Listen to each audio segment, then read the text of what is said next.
ainda falando sobre a resolução, né, que nós estamos estudando, 23.609 de 2019, nós temos aqui como relevante o artigo 6º, que diz que a escolha dos candidatos pelos partidos políticos e a deliberação sobre coligações deverão ser feitas no período de 20 de julho a 5 de agosto do ano em que se realizarem as eleições, obedecidas às normas estabelecidas no Estatuto Partidário.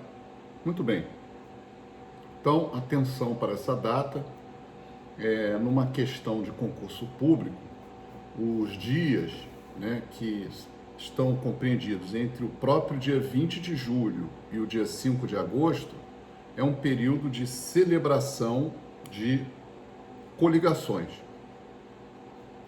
e de convenções. O que é uma convenção? A convenção é uma assembleia realizada, por exemplo, no município X pelo partido político. E nessa assembleia, né, será escolhido os pré-candidatos a prefeito e vice-prefeito por aquele partido ou por aquela coligação, e também os pré-candidatos a vereadores, que também serão ali definidos nessa escolha da convenção. Então, a legislação ela é bem esclarecedora sobre isso, e o parágrafo 1º diz que os partidos podem usar gratuitamente prédios públicos, mas eles se responsabilizam pelos danos causados. Quer dizer, o partido pode solicitar o prédio da prefeitura, o prédio de uma escola pública para fazer uma convenção, mas tem a responsabilidade aqui por danos eventualmente praticados ali na utilização indevida do prédio. Que mais?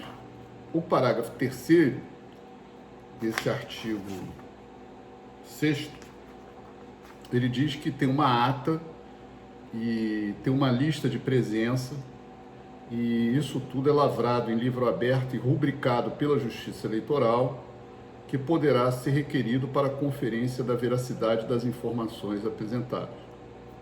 Então, a Justiça Eleitoral, ela não fiscaliza a convenção, porque o ato da convenção é um ato considerado interna corporis, de deliberação partidária. Mas o que ficou deliberado tem que ser lançado nessa ata. E essa ata tem um livro que é rubricado pela Justiça Eleitoral, apenas a rubrica, certo? E ali será conferido futuramente para eventual verificação da verdade das informações ali lançadas na ata. A ata, diz o parágrafo 4º, com essa lista dos presentes, ela é digitada no módulo externo do sistema de candidatura, chamado CANDEX, C-A-N-D-E-X. E vão ser divulgadas, e essa ata ela vai integrar o registro dos candidatos. Então, foi lavrada a ata está aqui, né? E essa ata vai compor o processo registral, certo? Dos candidatos. Muito bem.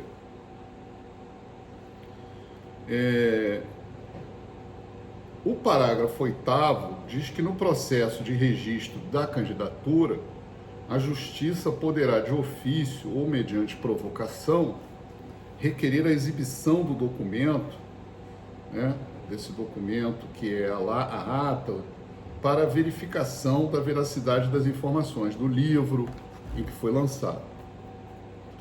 Bem, a ata, diz o artigo 7º, terá local, data e hora, identificação de quem presidiu, deliberação para os cargos para os quais cargos concorrerá. No caso de coligação, o nome já definido do nome dos partidos que compõem, o representante da coligação. E o inciso 7º tem uma questão interessante, que ele fala da relação dos candidatos que são escolhidos na convenção com a indicação do cargo, por exemplo, esse aqui vai ser o prefeito, esse vai ser o vice-prefeito, esses vão ser os vereadores. e o nome completo que vai para a urna, com a inscrição eleitoral, o CPF e o gênero. Gênero se a pessoa ela se sente do gênero feminino, ela se lança nessa qualificação para o percentual feminino. Se ela se sente do gênero masculino, ela se lança também naquela qualificação. Bem, o artigo 8º diz que, se na deliberação sobre coligações a convenção partidária de nível inferior se opuser às diretrizes legitimamente estabelecidas pelo órgão nacional, isso pode ser anulado. E o parágrafo 2º do artigo 8º diz: se da anulação decorrer a necessidade de novos candidatos, o pedido de registro deve ser apresentado em 10 dias subsequentes a essa anulação. Acontece isso em muitas comarcas, em muitas cidades, ocorrem às vezes essas brigas políticas, e isso gera anulação da ata da convenção.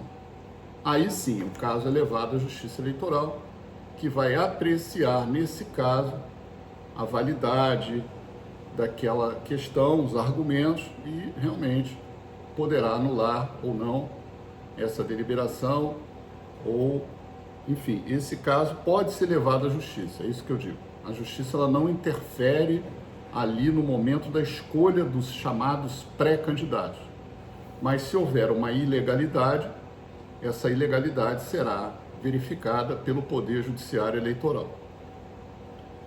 Pois bem, vamos agora seguir falando dos candidatos. Artigo 9º. Qualquer cidadão, diz a resolução, pode pretender investidura em cargo eletivo, respeitadas as condições constitucionais e legais de elegibilidade, que nós já vimos na aula anterior, que eu fiz comentários sobre o que são condições de elegibilidade e incompatibilidade. Lembrando que nós temos condições de elegibilidade constitucionais, que são aquelas que estão previstas no artigo 14, parágrafo 3º, inciso 1 a 6º da Constituição Federal, e as condições de elegibilidade infraconstitucionais, que estão previstas na Lei 9.504, no artigo 11 e parágrafos, por exemplo, especificamente no parágrafo 7º do artigo 11. E também diz a resolução, desde que não incida em quaisquer das causas de inelegibilidade. Quer dizer, não pode ter uma causa de inelegibilidade, certo? Muito bem. As inelegibilidades, e isso é muito importante que você jamais esqueça, elas estão previstas na Constituição da República, no artigo 14, parágrafo 4º e parágrafo 7º. O parágrafo 7º, você lembra, são aquelas inelegibilidades reflexas, chamadas reflexas ou familiares. E o parágrafo 4º são as inelegibilidades do analfabeto e dos inalistáveis em geral. Então, existe na Constituição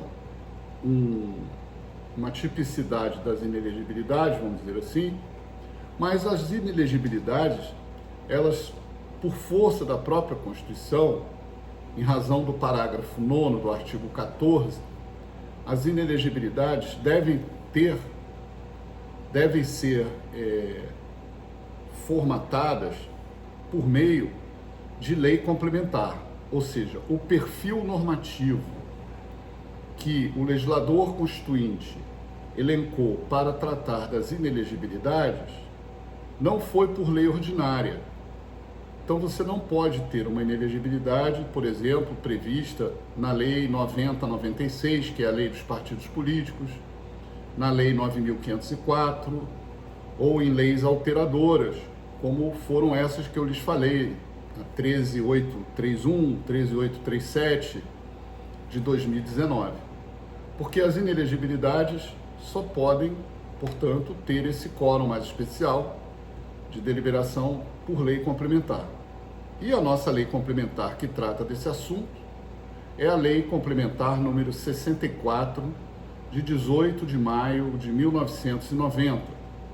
Lei essa que foi alterada em 2010 pela Lei Complementar número 135, de 4 de junho de 2010, conhecida popularmente como Lei da Ficha Limpa, certo? Então é muito importante porque nas provas para concurso público cai a Lei Complementar 64 de 90 e nós vamos ver que são alguns artigos mais específicos que eles pedem. Por exemplo, o artigo 1º diz assim, são inelegíveis, né? Aí vem assim, são inelegíveis. O inciso que eles pedem muito é o inciso da letra E, que é a inelegibilidade criminal, o inciso da letra L, o inciso da letra G, o inciso da letra J. São os que mais caem. Depois nós vamos daqui a pouco examinar isso, certo? Mais adiante.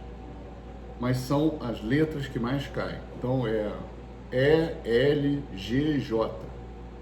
São as que mais caem na prova, né? E na vida prática mesmo, na atuação nos tribunais eleitorais, a maioria da jurisprudência está sempre elencada nessas alíneas, certo? Então, voltando aqui ao artigo 9º, ele reproduz o texto da Constituição. São condições de elegibilidade. Nós já vimos quais são. Nacionalidade brasileira, né? Você não esquece isso. O pleno exercício dos direitos políticos, não esquece. O alistamento eleitoral, também você não vai esquecer. O domicílio eleitoral, lembra? Que são 6 meses antes, tem aquela questão toda. Domicílio eleitoral na circunscrição. A filiação partidária, lembra que nós falamos assim, algumas questões sobre isso. A idade mínima, 35 anos para presidente, senador, 30 para governador, etc. E no caso desse ano, 18 anos para vereador e 21 anos para prefeito e vice-prefeito. Então, para ser prefeito, você precisa ter 21 anos, e vereador e vice-prefeito 21 anos. Agora, vereador são 18 anos. Né? Só que o vereador, a gente já viu, e aqui está dito novamente, a idade mínima para vereador não é vista na data da posse, mas até o dia 15 de agosto do ano da eleição. Por que 15 de agosto? Porque 15 de agosto é o último dia para requerer o registro. Então a pessoa tem que ter 18 anos até o dia 15 de agosto. Ah, Ramayana, mas eu faço aniversário no dia 16 de agosto. Eu posso ser candidato a vereador? Não. Você vai fazer 18 anos. Você tem 17 anos e vai fazer 18 anos no dia 16 de agosto, não é isso? Já não pode ser candidato. Vai ter que esperar uma nova eleição. Porque a regra aqui é que você tenha 18 anos até o dia 15 de agosto, certo? Por outro lado, como aqui a lei fala, o parágrafo 3º, é vedado o registro de candidatura avulsa, ainda que o requerente tenha filiação partidária. Então, candidatura avulsa, nós falamos um pouco sobre isso, é proibido. Essa questão, como eu já disse anteriormente, pode ser reexaminada pelo Egrégio Supremo Tribunal Federal. Para concorrer às eleições, diz o artigo 10º, o candidato tem que ter domicílio eleitoral na respectiva circunscrição pelo prazo de 6 meses antes do pleito. 6 meses antes do pleito não é o segundo turno. O cálculo aqui é sempre, como eu já falei, do primeiro turno. Ah, então quando é que é o primeiro turno esse ano? Dia 4 de outubro de 2020. Isso se não houver uma alteração dessa data por mudanças na nossa legislação em razão do coronavírus, né? Eu já defendi que nós deveríamos, se essa situação perdurar por mais tempo, né, para evitar o contágio nas sessões, né, no dia da votação, que haja um fracionamento dessa data, um adiamento, mas isso tem que ter uma alteração, ou por lei ou pela jurisprudência, interpretando aqui o sistema eleitoral, né? enfim, o certo seria uma lei sobre isso, né? Mas o que acontece? 6 meses antes do pleito, então, se é 4 de outubro, 4 de abril, é o dia do seu domicílio. E também com a filiação deferida nessa mesma data, tá bom? Muito bem. Então, vocês estão vendo, até esse momento da aula, que há uma reprodução das leis 9.504, da Lei 64/90, da Constituição Federal, no texto da resolução. Isso eu já falei em outras aulas, que é o seguinte: as resoluções, elas minudenciam, elas detalham aspectos de toda a legislação eleitoral. Então, a fonte de consulta mais importante para quem vai fazer um concurso público ou quem vai atuar na Justiça Eleitoral como advogado nessas eleições, ou como juiz ou membro do Ministério Público, ou de algum partido político, uma pessoa interessada, é sempre consultar as resoluções daquele ano. São aquelas resoluções temporárias. Essas resoluções não vão valer para 2022, para 2024, mas um detalhe importante que eu percebi e muito diferente: o texto das resoluções de 2020, eles vêm de forma mais genérica. Eles não vêm tratando apenas, como era feito em anos anteriores, das eleições municipais. Aqui, o Tribunal Superior Eleitoral adotou outra forma de expedir esses atos normativos. Ou seja, eles entenderam de colocar genericamente referências à eleição de presidente, de senador e deputado, junto com as eleições municipais, no mesmo texto.